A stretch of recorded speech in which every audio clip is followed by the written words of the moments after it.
इस सीरीज में हम दुनिया की 7 अहम military powers America, China, Russia, India, Pakistan, Israel और नॉर्थ कोरिया के सबसे एडवांस्ड और तबाहकुन हथियारों का जायज़ा लेंगे।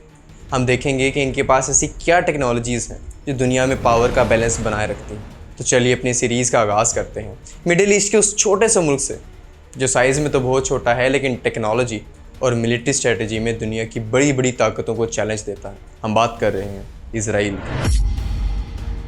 इजराइल की पूरी मिलिट्री डॉक्ट्रिन एक बुनियादी असूल पर कायम है, क्वालिटेटिव मिलिट्री एज। इसका मतलब है कि इजराइल को पता है कि वो अपने दुश्मनों से तादाद में हमेशा कम रहेगा। उनके पास ना ही इतनी बड़ी ज़मीन है और ना ही इतनी बड़ी आबादी, तो वो तादाद का मुकाबला कैसे कर सकते हैं? टेक्नोलॉजी से। उनका मकसद हमेशा ये रहा है कि उनके पास ऐसी सुपीरियर टेक्नोलॉजी, बेहतर ट्रेनिंग और ज़बरदस्त इंटेलिजेंस हो कि दुश्मन की बड़ी से बड़ी फौज उन पर हावी ना हो सके।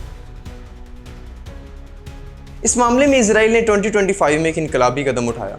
दुनिया ने इजराइल का आयरन डोम सिस्टम का नाम तो सुना होगा, जो शॉर्ट रेंज रॉकेट्स को हवा में तबाह कर देता है। लेकिन आयरन डोम का हर इंटरसेप्टेड मिसाइल्स 1 लाख से $1.5 लाख का पड़ता है। जब दुश्मन आप पर सस्ते रॉकेट्स की बारिश कर रहा हो तो ये एक महंगा दिफा बन जाता है। इसका तोड़ निकालने के लिए इजराइल ने दुनिया का पहला operational high power laser defence system तैयार किया है, जिसका नाम है आयरन बीम।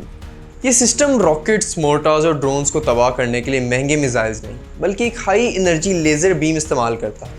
इसका सबसे बड़ा फ़ायदा है इसकी लागत। एक लेज़र शॉट की कीमत सिर्फ चंद डॉलर्स है।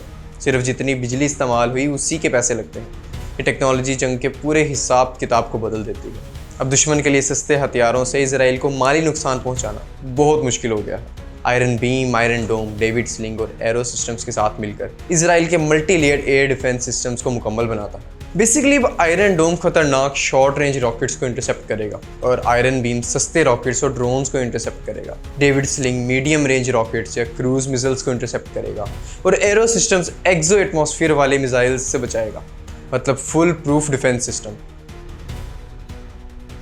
अब आते हैं उनकी एयरफोर्स पर। उनके पास है F-35 ADIR। दुनिया F-35 को अमेरिका के 5th जनरेशन स्टेल्थ फाइटर के नाम से जानती है, लेकिन इजराइल का F-35 आम F-35 नहीं, वो इसे कहते हैं F-35 ADIR, जिसका मतलब है द माइटी वन। ये सिर्फ नाम का फ़र्क नहीं है। इजराइल दुनिया का वाहिद मुल्क है जिससे अमेरिका ने F-35 के कोर सिस्टम्स यानी उसके दिमाग को अपनी मर्जी से तब्दील करने की इजाज़त दी है। इजराइल ने इस प्लेन में अपने बनाए हुए सिस्टम्स इंस्टॉल किए हैं। इसमें एल्बिट सिस्टम्स के बनाए हुए एक ख़ास इलेक्ट्रॉनिक वॉरफेयर सूट है, जो ख़ास तौर पर इस खित्ते में मौजूद रशियन S-400 जैसे एडवांस्ड एयर डिफेंस सिस्टम को काउंटर करने के लिए डिज़ाइन किया गया है। इसके अलावा ADIR में इजराइल के अपने बनाए हुए हथियार जैसे राफेल के Python 5 air to air missiles और स्पाइस 1000 प्रिसाइज बॉम्ब इंटीग्रेट किए गए हैं। ये इजराइल को अपने सबसे एडवांस्ड फाइटर जेट पर मुकम्मल कंट्रोल देता है।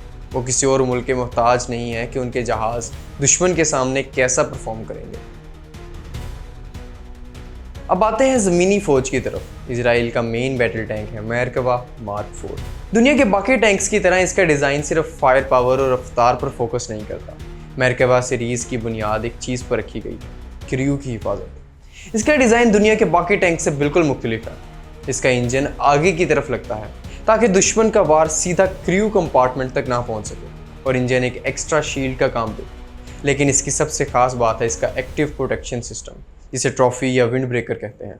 ये दुनिया का पहला बैटल प्रूवन हार्ड किल सिस्टम है। ये काम कैसे करता है? टैंक के ऊपर लगे छोटे छोटे रेडार्स दुश्मन के एंटी टैंक मिसाइल्स या रॉकेट को आते हुए देखते हैं।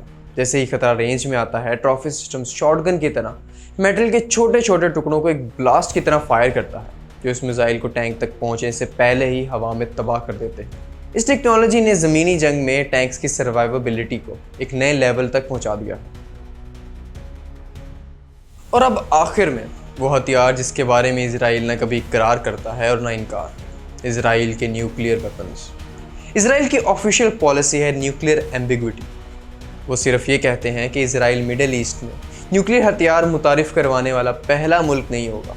इस जुमले का मतलब है कि वो ना इन्हें टेस्ट करेंगे ना दुनिया के सामने इनका इकरार करेंगे। लेकिन दुनिया जानती है कि इजराइल के पास न्यूक्लियर हथियार मौजूद हैं। एक्सपर्ट्स के मुताबिक उनके पास 90 से 400 के दरमियान न्यूक्लियर वॉरहेड्स हो सकते हैं। ये नंबर इंडिपेंडेंट थिंक टैंक से उठाया गया है क्योंकि ऑफिशियली इजराइल के पास कितने न्यूक्स हैं इसकी कोई पब्लिक इन्फॉर्मेशन मौजूद नहीं है। और सिर्फ हथियार नहीं, उनके पास इन न्यूक्लियर वेपन्स को डिलीवर करने के लिए एक मुकम्मल न्यूक्लियर ट्रायड भी मौजूद है।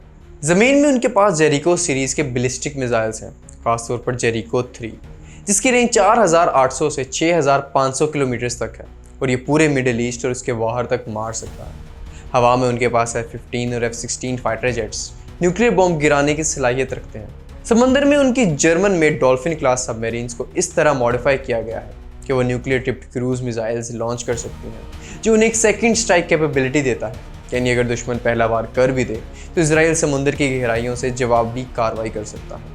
ये एम्बिग्विटी की पॉलिसी इजराइल को दुश्मन के खिलाफ एक ज़बरदस्त डेटरेंट देती है, बिना किसी रीजनल आर्म्स रेस को हवा दिए या बैनुल अक़वामी दबाव का सामना किए। इजराइल ने ड्रोन्स और छोटे खतरनाक उड़ने वाले हथियार लॉइटरिंग मुनीशंस में बहुत तरक्की की है। ये चीज़ें महंगे फाइटर जेट्स की तरह सस्ती, तेज़ी से चलने वाली होती हैं।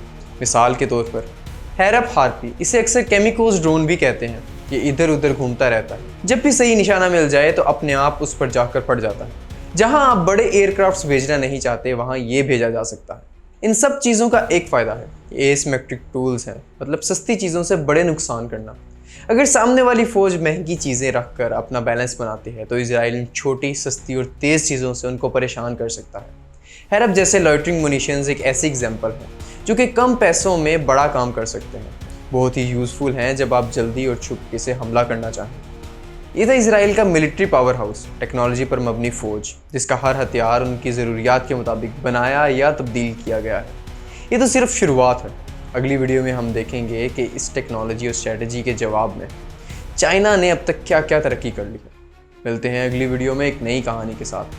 तब तक के लिए अल्लाह हाफ़िज़।